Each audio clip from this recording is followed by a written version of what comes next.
ካልሆናችሁ ደግሞ አቤል ብርሃኑ ሳይሆን እኔን መታችሁ መውቀስ ትችላላችሁ። እዚህ ዓለም ላይ ስንኖር አብዛኞቻችን የምናስበው ነገር ይለያይ እንጂ የሆነ ነገር አሳክተን ማለፍ እንፈልጋለን። ለማሳካት የምናስበው ነገር ከኛ በፊት ወደላችሁም ጠላችሁም የሆኑ ሰዎች ሂደውታል። በቃ ሌላ ነገር መፍጠር አይጠበቅብንም ማለት ነው። እኛ ጀስት አሁን ባለንበት የኑሮ ሲቹዌሽን ላይ እነሱ የሄዱበትን ስቴፕ ጀስት አስተካክለን ብቻ መራመድ ነው የሚሆነው። እነሱ ምን አድርገዋል የሚለውን አይተን ማለት ነው። ለምሳሌ እዛ ቀዩ ፕላትፎርም ላይ ስኬታማ መሆን የሚፈልግ ሰው ካለ ጀስት እኔ አንድ ነገር ነው ማድረግ እሱም አንድ ነገር ማንበብ ማለት ነው። ኦልሬዲ አቤል ብርሃኑ ኢትዮጵያ ላይ ካሉ ኮንቴንት ክሬተሮች በቃ ቶፕ የሚቀመጥ ሰው ነው።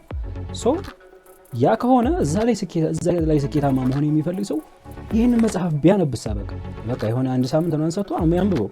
ማንበብ ብቻ ሳይሆን ግን ይህንን መጽሐፍ አንብባችሁን ብቻ ሳይሆን ተግባራዊ ካደረጋችሁት ሆነስትሊ ስኬታማ ለመሆን አትችሉም። ካልሆናችሁ ደግሞ አቤል ብርሃኑ ሳይሆን እኔን መታችሁ መውቀስ ትችላላችሁ። አንድ ሰው በላ አሁን ለምሳሌ በላችሁ እናንተ ከዛ አለመጥገብ ይቻላል አይቻልም። ጀስት ሌላም ቦታ ልክ እንደዚህ ነው። በቃ እናንተ የምትፈልጉትን ያሳካ ሰው ካለ የዛ ነው መንገዱን ተከተሉት። በቃ ያ ሰውዬ ካገኛችሁ ጠይቁት፣ ካላገኛችሁት ደግሞ ሶሻል ሚዲያ ላይ ይኖራል፣ እሱን ተከታተሉ። ኦኬ ሶሻል ሚዲያ ላይ ከሌለ ደግሞ ስለሱ የሆነ ታሪክ ተጽፏል፣ በቃ እሱን አንብቡት። በቃ ጀስት ሰውየውን ተከተሉት።